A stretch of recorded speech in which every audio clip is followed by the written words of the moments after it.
Mendel के वंशागति के नियम हम जान चुके हैं कि मेंडल ने दो नियम प्रस्तावित किए थे,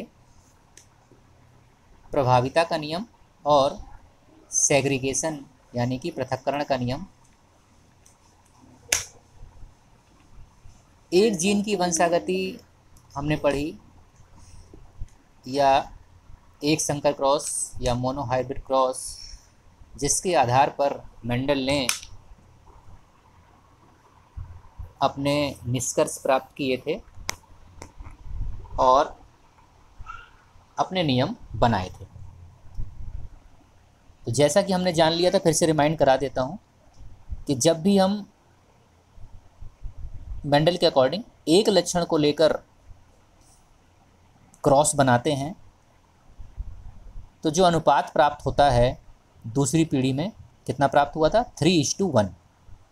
यानी कोई भी जो लक्षण हम प्रयोग करेंगे उसमें से 3 की क्वांटिटी में प्रभावी लक्षण प्राप्त होगा और 1 अनुपात में अप्रभावी लक्षण प्राप्त होगा। तो इसी प्रयोग को, जो कि मेंडल ने अपने प्रयोग मटर के पौधे पे किए थे, तो और वैज्ञानिकों ने मेंडल के नियम का सत्यापन करने के लिए, इसको जानने के लिए कि क्या मेंडल के नियम अन्य पौधों पर भी अप्लाई होते हैं, तो जब ये मटर वाले प्रयोगों को अन्य कैरेक्टर्स, अन्य प्लांट्स पे दोहराया गया तो एक नया कॉम्बिनेशन प्राप्त हुआ, एक नया अनुपात प्राप्त हुआ। वह उसको हमें डिस्कस करना है। तो कई बार क्या होता है, जब एक प्रभावी लक्षण और अप्रभावी लक्षण वाले, यानी दो पौधों के बीच एक प्रभावी लक्षण वाला है और एक अप्रभावी लक्षण वाला है, उनके बीच क्रॉस कराया जाता है तो F1 पीढ़ी में एक ऐसा फिनोटाइप आ जाता है जो दोनों जनकों से भिन्न होता है। यानी कि ना कि वह पहले जनक से मिलने वाला है, ना ही दूसरे जनक से, एक नया फिनोटाइप प्राप्त होता है। या हम इसको जीव विज्ञान की भाषा में स्ट्रिक्टली बोलेंगे, जब एक प्रभावी और एक अप्रभावी लक्षण के बीच क्रॉस कराया जाता है तो पहली पीढ़ी में प्रभावी लक्षण अप्रभावी लक्षण के ऊपर अपना पूरा प्रभाव नहीं दिखा पाता और दोनों की मिक्सिंग हो जाती है, जिस कारण पहली पीढ़ी में एक हमें नया कैरेक्टर प्राप्त होता है। इसी को हम कहते हैं अपूर्ण प्रभाविता, क्योंकि प्रभावी लक्षण अपना पूर्ण प्रभाव अप्रभावी लक्षण के ऊपर नहीं दिखा पाता।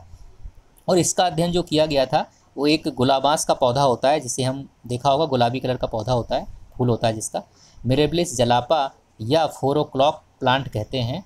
उसमें ये एक्सपेरिमेंट किया गया था। एक स्वान पुष्प, स्नैपड्रैगन, एंटी राइनम में भी ये एक्सपेरिमेंट किया गया था। तो इसमें क्या किया गया था उसके लिए मैं आपको दिखाता हूँ। इसका फिगर ये रहा, ये आपकी बुक में मौजूद है, इसको आप बनाएंगे कि जब, एक मिनट थोड़ा इसको और बिगर कर देता हूँ, कि जब क्रॉस कराया गया, बिल्कुल सेम उसी तरह क्रॉस बनाना है जैसे कि हमने लंबे और बौने पौधे के बीच बनाया था। जब एक ये जनक पौधा हो गया तो उसका लाल पुष्प है और एक दूसरा जनक हो गया उसका श्वेत है, यानी कि आप क्लियरली दिख रहा है ये डोमिनेंट कैरेक्टर है और यह रेसेसिव, यानी ये प्रभावी लक्षण है और ये अप्रभावी लक्षण है। इसके लिए जो जीनोटाइप यूज़ किया गया है कैपिटल RR और इसके लिए जो यूज़ किया गया है स्मॉल r। होना क्या चाहिए, पहली पीढ़ी में क्या पौधे के किस रंग के फूल प्राप्त होने चाहिए हमें, सारे के सारे लाल। नो, ऐसा नहीं होता है। यही अपूर्ण प्रभाविता है कि लाल रंग का ये पुष्प जो है ये अपना पूर्ण प्रभाव श्वेत रंग के फूल के ऊपर नहीं दिखा पाता। युग्मक निर्माण के बाद तो पहली पीढ़ी में जो प्रोजेनी, यानी F1 पीढ़ी में, या प्रोजेनी कहते हैं इसको, वो जो फूल प्राप्त होते हैं वो सारे के सारे गुलाबी प्राप्त होते हैं। 100% जो फ्लावर्स हमें प्राप्त होते हैं इसमें वो प्राप्त होते हैं पिंक। यहाँ पे देख रहे हैं आप, 100% फ्लावर हमें जो प्राप्त होंगे वो पिंक होंगे।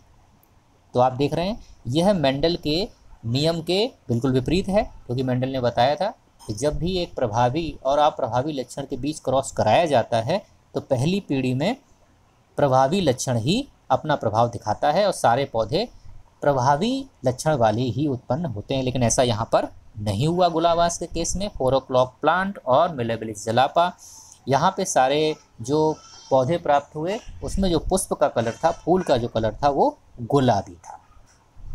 आगे करते हैं, ये F1 पीढ़ी का रिजल्ट था। उसके बाद जो F1 पीढ़ी में गुलाबी रंग के पौधे प्राप्त हुए उनका जो जीनोटाइप था RR, तो यानी उन गुलाबी पौधों को फिर आपस में पुनः स्वपरागित कराया गया। सेल्फिंग करते हैं, स्वपरागित कराया गया। तो जब स्वपरागित कराया गया तो उसमें जब हमें कॉम्बिनेशन प्राप्त हुआ, एक लाल पुष्प वाला पौधा, 2 गुलाबी पुष्प वाले पौधे और एक वाइट कलर सफ़ेद पुष्प वाला पौधा प्राप्त हुआ। यानी कि यहाँ पर अगर आप फिनोटाइप अनुपात निकालेंगे तो वो भी कितना आया, 1:2:1, क्योंकि एक लाल है, 2 गुलाबी हैं, एक वाइट है। जीनोटाइप भी देखेंगे, जेनोटिपिकली RR वाला 1 है, कैपिटल R स्मॉल r, ये 2 है और स्मॉल r 1। यानी यहाँ पर जीनोटाइप और फिनोटाइप दोनों अनुपात सेम होते हैं, 1:2:1।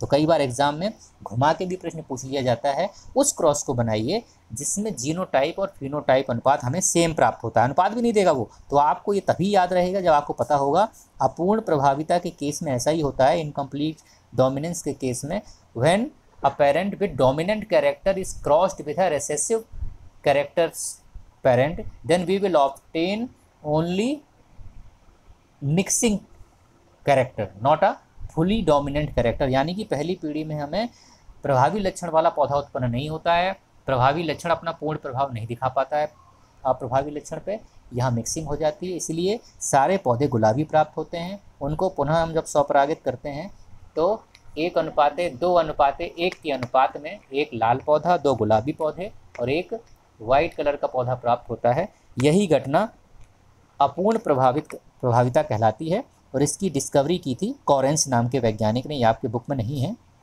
NCERT की, कार्ल कॉरेंस नाम के जो वैज्ञानिक थे उन्होंने इस अपूर्ण प्रभाविता की खोज की थी।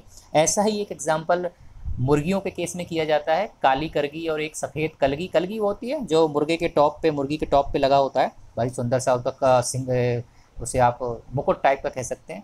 तो काली कलगी और सफ़ेद कलगी वाले जब मुर्गों के बीच क्रॉस कराया गया तो उसमें क्या देखते हैं हम कि पहली पीढ़ी में ना काला कलर वाले कलगी आई, ना वाइट कलर की, बल्कि मिक्सिंग होकर ब्लू कलर की आई। और जब उसको F2 पीढ़ी में फिर से ऑन सेल्फिंग की गई, 1:2:1 के अनुपात में हमें अनुपात प्राप्त हुआ, यानी कि 1 ब्लैक, 2 ब्लू एंड 1 वाइट। यह अपूर्ण प्रभाविता कहलाती है।